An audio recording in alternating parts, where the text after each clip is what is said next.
Hi, everyone, and welcome to the Zero to Empire podcast. On this episode, I have Andy Arnold. He's the founder of AEI, and he has quite the story. You don't want to miss out on this episode. And he's a great speaker and storyteller, and I'm excited to have him on. So, Andy, thank you for being on the podcast. And what actually pulled you into a life of service, and how did that actually shape your worldview? Man, thanks a ton, Sam, for having me on. It's an honor. That's a great question. So my family, I grew up in the Midwest, but my mother and my father were from the Buffalo, Niagara Falls area.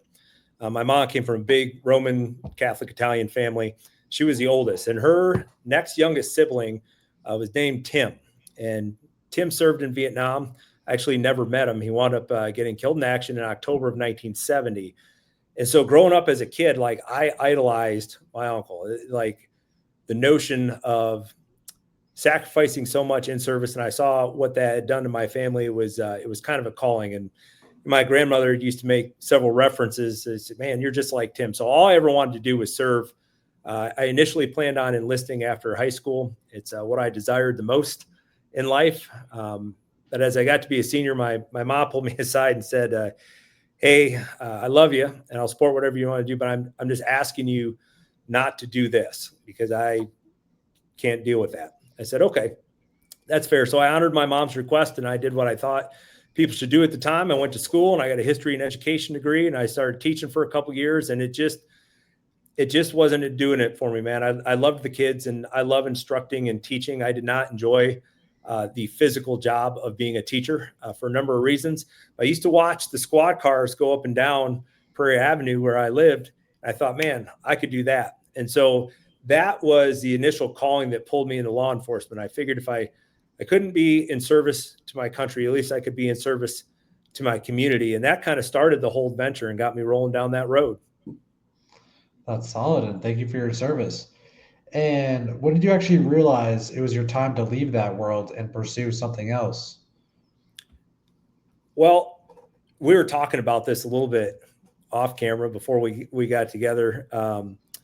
But man, that is a very burn hot and fast career, right? And that's one of the things that we focus on in my coaching services, a very frontline focused here at AEI to serve those people that are involved in the military, first response, fire, law enforcement, EMS, dispatch. I would say even ER nurses and ER staffs. But you get to a point where you kind of feel like you've done enough because depending where you're at, you wind up at this intersection of I have these golden handcuffs on me. I have X years to, make it to retirement, draw my pension. There's always the crusty day shifter like, hey man, how you doing today? Oh, I got 7 years, 8 months, 4 weeks, 3 days, 2 hours, and 37 seconds left before I can retire. And man, I never wanted to be that dude. So I had an opportunity to present itself to go from civilian law enforcement to policing for DOD through the Department of the Army, which was a huge lifestyle adjustment for me. It was awesome. It's completely different. But within that, I was presented an opportunity to use some of my previous experiences to be a national school trainer for a nonprofit organization. And man, when I hit the road and I was working with school leadership teams and law enforcement and first responders on how to mitigate some of these crisis situations that pop up in K-12 settings, I was bought and paid for. I was done right there. I was like, this is what I want to do, is I want to go around and help people. And that is iterated from that job with that nonprofit to the point where, man, I want to build something beautiful in life, Sam. And the way I can do that is I can affect culture one person at a time through coaching. And I founded the American Excellence Initiative, and that's where we're at today. That's why we're having this talk. That's solid, and that's great to hear. And what actually makes coaching law enforcement and military personnel uniquely challenging and rewarding at the same time? Well, the challenging part is you have to understand that people in those particular lines of work tend to develop a skewed life perspective. So if 100%, let's say 100% is life, right? For most people, the vast majority, well into the 90% of their life is going to be totally chill. And they may have some very bad things happen in isolated instances. I think the last stat that I saw, the average general population person in the US You may have none, you may have more. I'm just saying the average is 2 to 3 what we would consider traumatic events in their lives, where a law enforcement officer may have anywhere between 400 and 800 traumatic experiences in a career. What happens is you kind of develop trust issues, and there's an internal and external police culture. Dr. John Vellante does an excellent job of kind of documenting some of this that puts up a lot of barriers to entry for people getting help. So what's cool about law enforcement is I've been there. I have literally made every mistake that you can make in life. I have a blog that I run on my website. It's called Operator Air, and it's kind of a little bit of a nod to my time as a tactical operator on our unit, but mostly because I've made every error there is. And through that, that's only a bad thing is if you're not learning and progressing. And I learned a ton. So I really feel like if you have some relevancy, you can crack through that challenge of having somebody trust you and buy in or even ask for help. The biggest challenge is just having somebody ask for help. And the second challenge is have that person being able to trust you. I guarantee that your run-of-the-mill first responder or veteran would not feel comfortable interacting with just a general counselor, coach, therapist, because there really is some validity to you don't understand my perspective of where I'm coming from. So what's rewarding about it is I get to give back a little bit, man. Nobody tells you when you sign up for this stuff that it's going to alter your life path.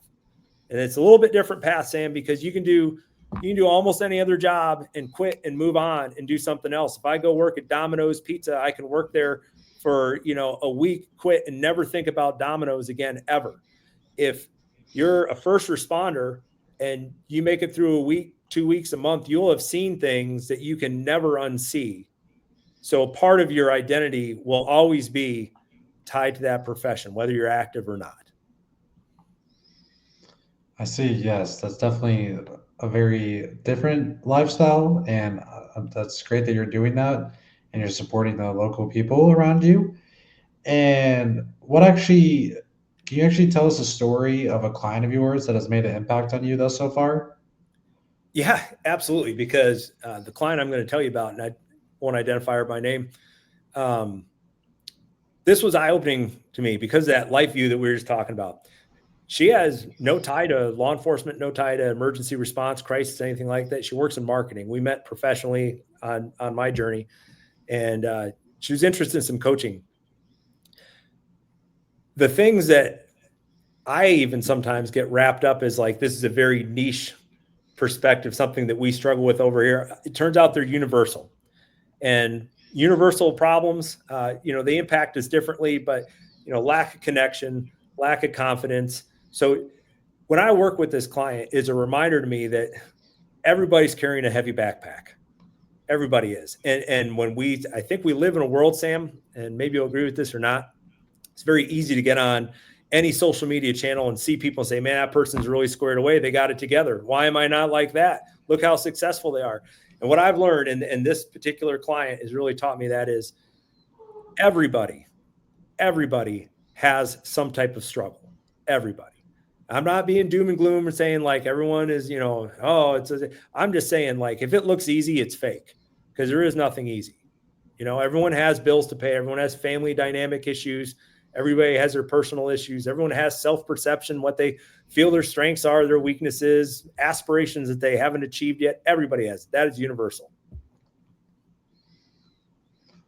That's definitely very common nowadays.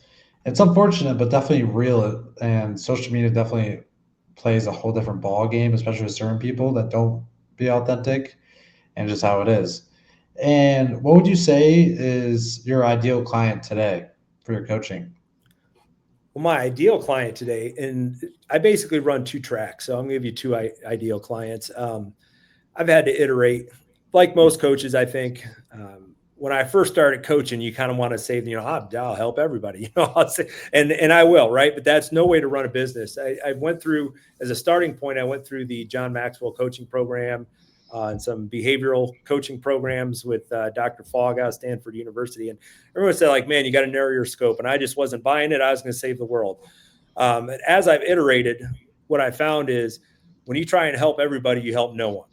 So I developed two tracks that I focus on based off my experiences and where I feel comfortable that I have some authenticity in, which is extremely important. And number one would be law enforcement. My ideal client is that law enforcement person that is struggling being healthy in mind, body, and spirit, and maybe just needs somebody that's got a shared similar experience that can kind of coach them through and lead them to good decision making or better decision making, and maybe put a trajectory in their life that is life altering for them. I think a lot of people in that profession get to a point where, whether you retire out or separate early or whatever the scenario is, you start thinking like, what am I good at? Like, I only really know how to do this, and what skills are transferable. And there's a ton, but you don't see it when you're in the ring, right? The other track I focus on is I still am extremely passionate and love working with K-12 educational leadership teams, specifically in leadership skills, but crisis management skills, because there is a huge paradigm shift when it comes to how a building operates during regular, normal operations and how it operates when there's a problem. Oh, definitely. And that's great that you have the two different avenues and they're helping the first responders, but also the K through 12 leaders. That's awesome. And how would you actually describe your coaching style when you go about these two demographics? Authentic. I don't know. There's lots of different models, and we're not going to get too specific. I do the AOA version where we set an agenda. Like, we're not going to talk strategic. I think connection is probably the most important part of coaching. I'm a very relationship based guy. Everything is relationships. If you can form a connection with somebody, you can help that person. In fact, there's a pretty good argument that most of the issues that we deal with in society today can really be mitigated, or at least manageable, with a meaningful, deep rooted connection or relationship. We've just kind of gotten away from that. So when you talk about my coaching style, I'm authentic. I only know how to be me. And then the next evolution of that is, because I'm authentic, I have to stay within areas that I can speak to. Could I coach anybody and make an impact and help? Probably. But I can relate to the cop. I can relate to the firefighter. I can relate to the dispatcher. I understand the challenges that K-12 leadership team is going through, and I've lived it, trained it, and been part of both systems of the major stakeholders in school safety, education, and law enforcement. So when you talk about coaching style, I think that I really tried to prescribe that law of legitimacy. Like, you have to. I would never go get business advice from somebody that's never run a business. So I try to stay in my lane. So I would say my biggest quality is authenticity. Yes, it's very hard to honestly be authentic nowadays. So it's great that you're being authentic, being personal, and you're helping them out in their very individual problems. And so, where can actually those interested in your coaching find and reach out to you by? I have my social media platforms or whatever. Truth be told, that's not where I live and breathe. Outside, with the exception of maybe LinkedIn, my profile on LinkedIn is Andy Arnold, and that's been a great point of connection for me. Remember, all the internet stuff; those are points of contact, not connection, Sam. So if somebody actually wants to connect with me, they should go to my website.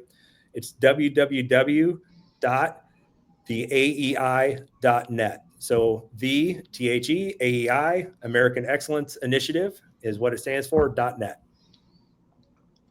That's solid, Andy. And thank you for being on the podcast. And if make sure you go check him out and get a contact with him and talk to him. And thank you everyone for listening in and paying attention to this episode of Zero to Empire. I'll see you on the next one.